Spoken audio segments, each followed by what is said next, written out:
নমস্কাৰ। হৰভোগ বৰনগৰ মহাবিদ্যালয়ৰ ছাত্ৰ-ছাত্ৰীয়ে পৰীক্ষাত বিশেষ সফলতা অৰ্জন কৰিছে। মহাবিদ্যালয়খনৰ ৰাজনীতি বিজ্ঞান বিভাগৰ সৰ্বমুঠ ২৪ গৰাকী ছাত্ৰ-ছাত্ৰীয়ে প্ৰথম শ্ৰেণীত উত্তীৰ্ণ হ'বলৈ সক্ষম হৈছে। সফলতা অৰ্জন কৰা ছাত্ৰ-ছাত্ৰীক সম্বৰ্ধনা জনোৱা হয়। প্ৰথম বিভাগত উত্তীৰ্ণ যিসকল ছাত্ৰ-ছাত্ৰী আছে এই ছাত্ৰ-ছাত্ৰীসকল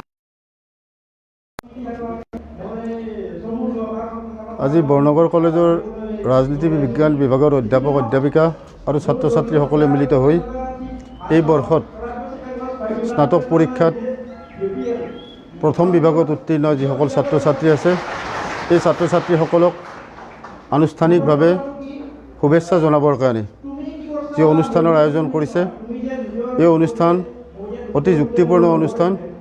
কাৰণ প্ৰথমবাৰৰ বাবে এটা বিভাগেই বৰনগৰ কলেজৰ মাত্ৰ এটা বিভাগে ৰাজনীতি বিজ্ঞান বিভাগত ২৪ গৰাকী ছাত্ৰ-ছাত্ৰীয়ে প্ৰথম বিভাগ পাবলৈ সক্ষম হৈছে।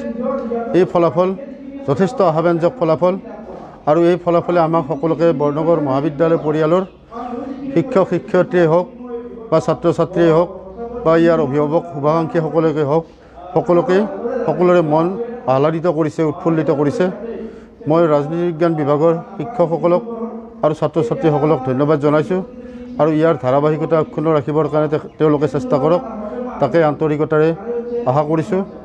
আৰু বিশেষকৈ ৰাজনীতি বিজ্ঞান বিভাগত বৰনগৰ মহাবিদ্যালয়ৰ প্ৰথমতে স্নাতকোত্তৰ শ্ৰেণী সংযোজিত হৈছিল আৰু স্নাতকোত্তৰ শ্ৰেণীসমূহো অতি সফলভাৱে ইয়াত পাঠদান চলি আছে। ছাত্ৰ-ছাত্ৰীসকলে যথেষ্ট কৃতিত্বপূৰ্ণ ফলাফল প্ৰদৰ্শন কৰিবলৈ সক্ষম হৈছে। এই যে উচ্চতৰ মাধ্যমিকৰ পৰা স্নাতকোত্তৰ পৰ্যায়লৈ ৰাজনীতি বিজ্ঞান বিভাগৰ যি যাত্ৰা এই যাত্ৰা সফল হওক আহি থকা দিনবিলাকত। আৰু আজি যি কৃতিত্বপূৰ্ণ ফলাফল প্ৰদৰ্শন কৰিছে ছাত্ৰ-ছাত্ৰীসকলে আহি থকা দিনবিলাকতো এই সুযোগ সৃষ্টি কৰিবৰ কাৰণে আমাৰ ছাত্ৰ-ছাত্ৰীসকলে শিক্ষক শিক্ষয়িত্ৰীসকলে যত্নৱান হওক তাকে আন্তৰিকতাৰে কামনা কৰিছোঁ। ধন্যবাদ। আজি বৰনগৰ কলেজৰ